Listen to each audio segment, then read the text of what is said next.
que anda Sí. amarillo sol. Claro, aguilucha, pronto es temporada Si no, invernal. ya está aquí, Está aquí la de Grandes temporada, Ligas, así de Grandes que, Ligas, el béisbol invernal. claro, estaremos. Y yo amarillita, aguilucha. Categoría 1A. Categoría 1A. Sí. Marino, ¿y tú la tarde? Ese Ese atuendo tuyo atuendo está fuerte. está fuerte. Sí, sí, sí, Sí, está deslumbrante. está deslumbrante. Gracias, gracias. Dime, Marino, ¿cómo te llegó la tarde? Vi que llegaste a buen tiempo, no tengo la respiración, la presión, todo en su lugar. Todo está en su sitio bien, con el calor que está agobiante. Estuvo ayer a 45 la temperatura aquí en el país, es increíble. 45 Celsius. 45 Celsius, estuvo un momentito. Uepa. El polvo de Sahara nos está trayendo a nosotros en el país un clima bien fuerte. Ahí en las redes sociales vemos muchos dibujos burlándose o haciendo comentarios y burlas sobre el tema y dice, bueno, que en esta época pusieron, no sé si tú te recuerdas cuando uno jugaba Atari, Pokémon, el Pokémon Mario, que se comía el sol y uno andaba Sí. detrás del sol para que el sol no se lo comiera a uno. Ajá. Dice que eso ya volvino a la realidad, que ya eso de los años 80 del sol, que había que comérselo para que el sol no se comiera el muñequito, el sol nos está comiendo a todos aquí en la Tierra. Yo tengo una duda con lo del polvo del Sahara. La verdad que lo desconozco. Ese fenómeno está vinculado, está conectado con el tema este del cambio climático o es una cuestión que ha sucedido siempre de manera temporal. Porque la verdad que lo desconozco completamente.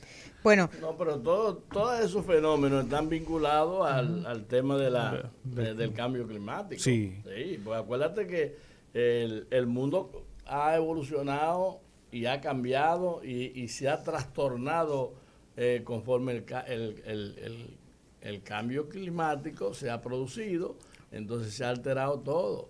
Aquí la gente antes, los agricultores, digamos que los agricultores de campo, porque hay agricultores que tienen otra categoría, pero los agricultores sembraban su cosecha ellos decían, bueno, vamos a sembrar en el mes de junio o en el mes de marzo para cosechar en julio, en agosto, antes que entre el calor. Y tú podías estar seguro de que el mes de mayo llovía cantidad, ¿no verdad? Pero todo eso ha cambiado. Ahora tú no sabes qué día llueve y el calor, mira este calor, ¿quién pensaba que en este tiempo aquí íbamos a estar padeciendo un calor como este? bueno, lo cierto es que Calor intenso. intenso, Intenso. intenso. Lo cierto es que el polvo de Sahara, pues es una inmensa masa nubulosa de aire y arena que precisamente se levanta en el desierto de Sahara Sí. y que viene a África, vuela al oeste, llegando a la región del Caribe, Centroamérica y México entre los meses de mayo y septiembre. Siempre ha existido, o sea, tiene mucho existiendo y este produce un ambiente grisáceo e incrementa, por supuesto, la temperatura. Y, por ejemplo, aquí en República Dominicana, ¿qué tan lejos, a qué distancia estamos del desierto de Sahara? O sea, ¿a cuántos kilómetros estamos entonces del epicentro precisamente geográfico de lo que es Sahara Occidental? Y estamos hablando que geográficamente son 5.918 kilómetros, o sea, 3.677 millas o 3.195 millas náuticas que estamos a la distancia del Sahara Occidental. Sin embargo, esa nube, pues viene aquí y trae arena y trae, por supuesto, calor. Alza la temperatura, levanta. Y sí, tiene que ver con el cambio climático. ¿Qué está pasando con el cambio climático? Que ahí el agua que creíamos que era un bien inagotable. Entonces, yo me recuerdo en Salcedo que... Y todavía aquí se lavan los carros con manguera y pensábamos que el agua nunca se iba a acabar. Pues mala noticia le tenemos, el agua es un bien que sí se agota, se agota. Entonces, Las fuentes de agua de agua dulce, para dulce se ser más agotan, precisos. preciso, exacto. Entonces, además, la deforestación en el mundo está haciendo que llueva menos, que la nube, por ende, tengan menos capacidad de descender hacia la tierra De el agua condensarse. porque no se condensa exactamente. Entonces, en ese sentido, sí el cambio climático afecta a que tenga más intensidad ahora lo que se conoce como este proceso de nebulosa, reiteramos, que proviene del Sahara y que levanta entonces más arena y por supuesto hay más calor. De hecho vemos como en países donde en época Y más enfermedades. y más enfermedades. Respiratorias. En Sí. época donde hacía calor, se están extendiendo los calores y se hacen más intensos. Hay países donde nevaba, por ejemplo, en septiembre y todavía hoy en septiembre no hace frío.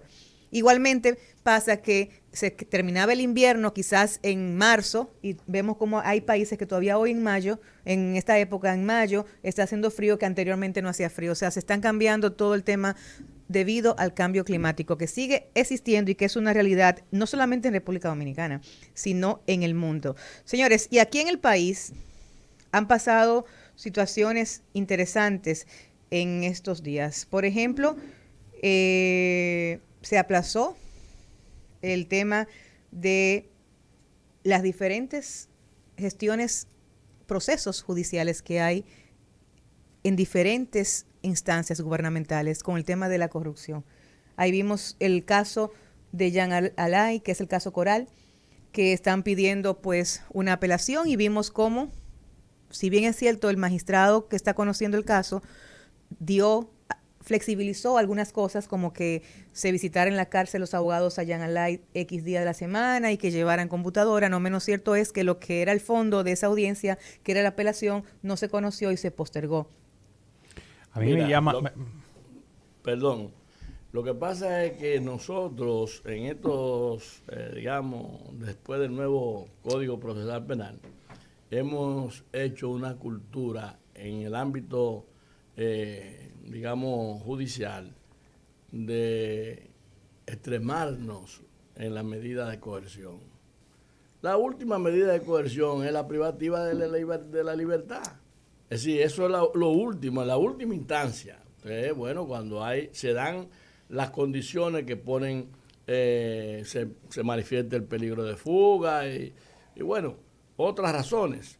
Usted también puede aplicarle esa medida, pero eso es lo último, porque lo más sagrado y lo más, el hecho de que una persona haya cometido un hecho, y sobre todo un hecho de ese tipo, no pone en peligro la fuga, si sobre todo un hombre con una base social aquí, todo el mundo sabe que no va a salir huyendo por ahí. Entonces, el tema es que aquí los jueces le han cogido mucho y se debaten los temas en los medios de comunicación y en las redes. Pero aquí hay políticos que han huido y que se han puesto hasta peluca para salir del país. Sí, claro.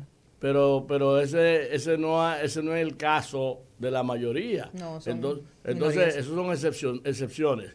Entonces, ese es el problema que yo veo a la hora de una medida de coerción. Todo el mundo, los ministerios públicos piensan en qué. Prisión preventiva. 3 meses. Parece que es la única medida de coerción que existe. Exacto. Eso es la última. Es lo más fácil, Juan Carlos. Pedirlo es lo más fácil. Exacto. Para el Ministerio Público. Entonces, nosotros tenemos que revisarnos ahí si vamos a preservar derechos y si vamos a hacer una justicia que se corresponda con la justicia moderna, ¿verdad? Porque ese código entonces procesal penal tendría poco sentido. Claro.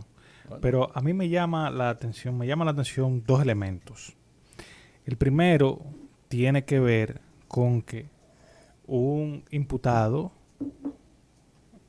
necesite la autorización de un juez para recibir la visita de sus abogados y de sus familiares. Eso debe llamarnos la atención porque se está hablando de una persona con un alto perfil.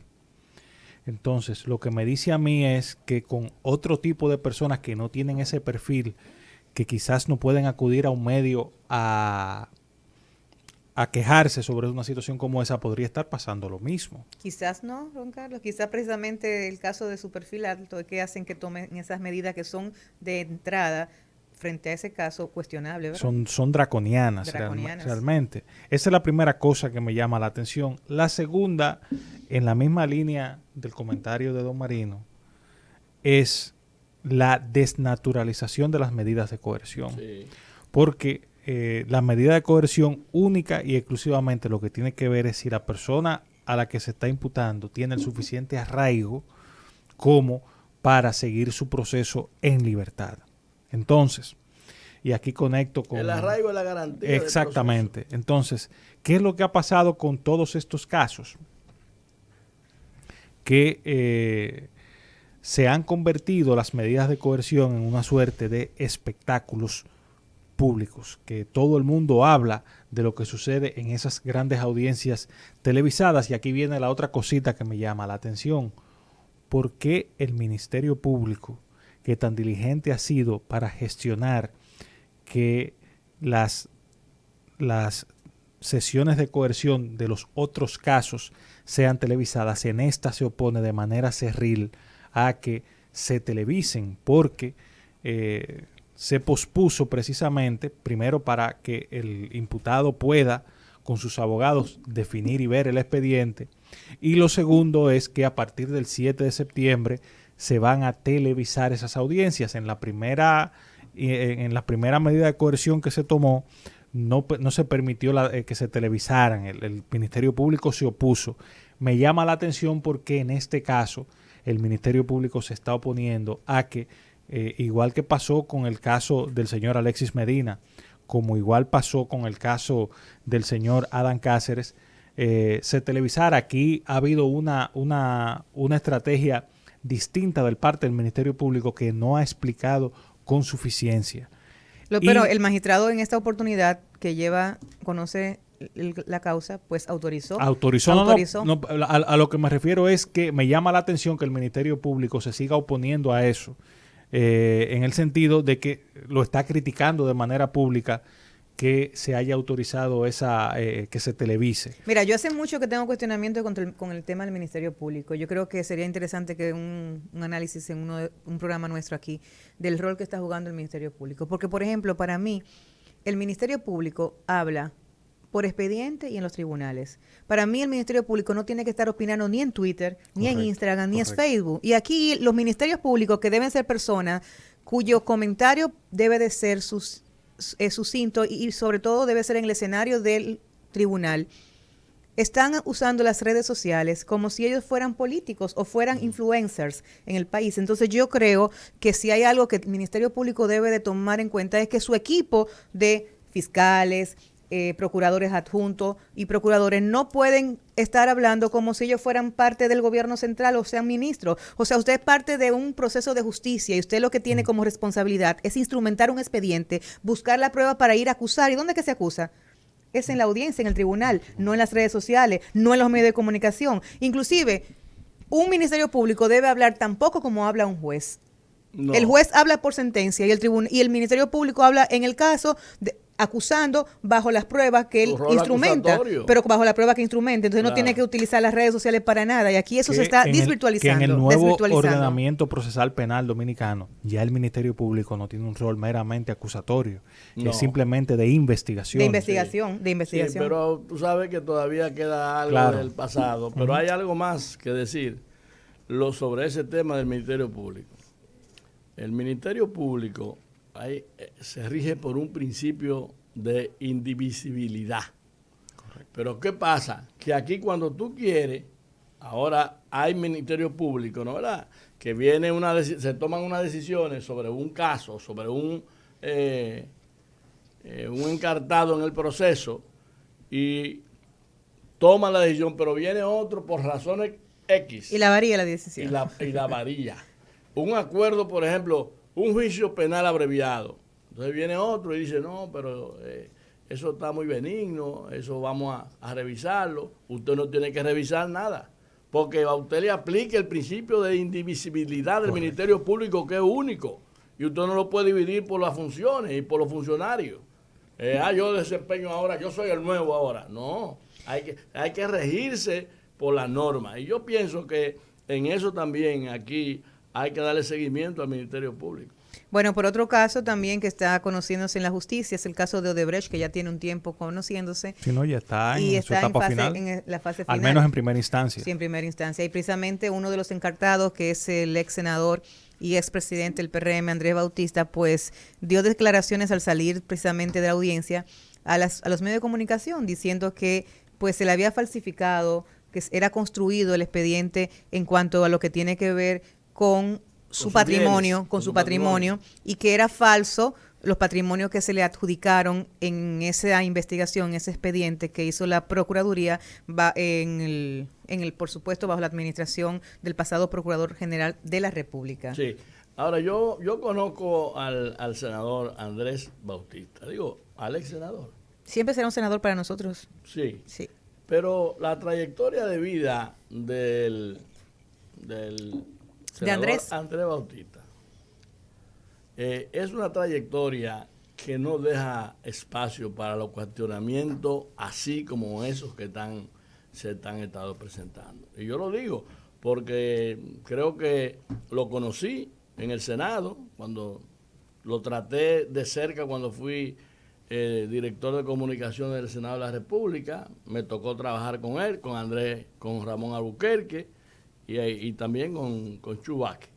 Pero yo te voy a decir, los perfiles de él y la conducta de él, su línea de trabajo, su historia de trabajo familiar, ¿no? ¿Verdad? Familiar. Como que no le da entrada a esas incriminaciones que se hicieron. Totalmente de acuerdo contigo. Yo, mi familia que conoce pues desde el papá de don Andrés a todos sus hermanos y que lo ha visto desarrollarse en el mundo agropecuario, de la producción porcina en el país. Y avícola también. Avícola. Nosotros somos de Salcedo, él es de Moca y mi papá pues son muy, muy amigos.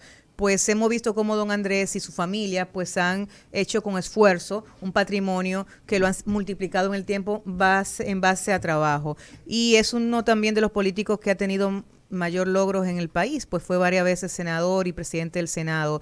Yo pensé que en el proceso pasado, así como se sacó de encartado a Chu Vázquez, yo pensé que también a él se le iba a sacar, porque, o sea, de entrada no hay nada real efectivamente de prueba que digan que él tenga una responsabilidad en ese caso. Yo creo que más bien ha habido pues parte de querer buscar un chivo expiatorio y pues yo creo que don Andrés ha sido por temas políticos entrado en expediente y por supuesto mis mejores deseos siempre para que su caso termine con la justicia al lugar. Y hay que decir que contrario a lo que se piensa, que la cruz que está cargando Jean Alain es por el acto desconsiderado que tuvo públicamente con la hoy procuradora.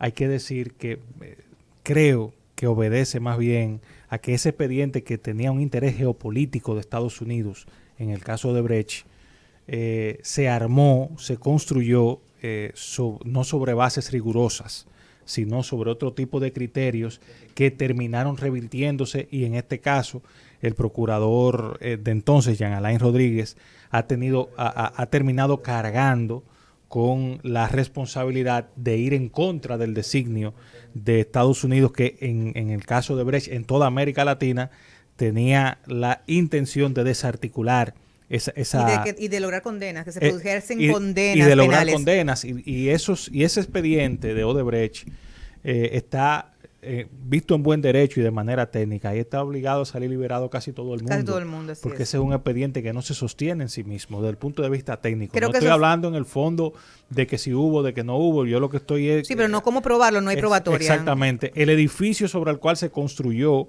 ese expediente muy mala zapata. Tiene una mala zapata si tiene zapata. Y yo creo que los elementos de convicción al final se derrumban. Sí, y definitivamente Jean Alain, no solamente por el caso de doña Miriam, como tú dices, sino con el caso de Odebrecht, y no solamente por el tema de Estados Unidos, sino que los que hoy están encartados, en su mayoría, pues han hecho todo lo posible para que Jean Alain le pase lo que le ha pasado. Y eso lo dice Janet Camilo, porque casi todos los que están encartados tienen una gran vinculación con la Procuraduría General de la República. No se vaya, volvemos en breve. Rumba 98.5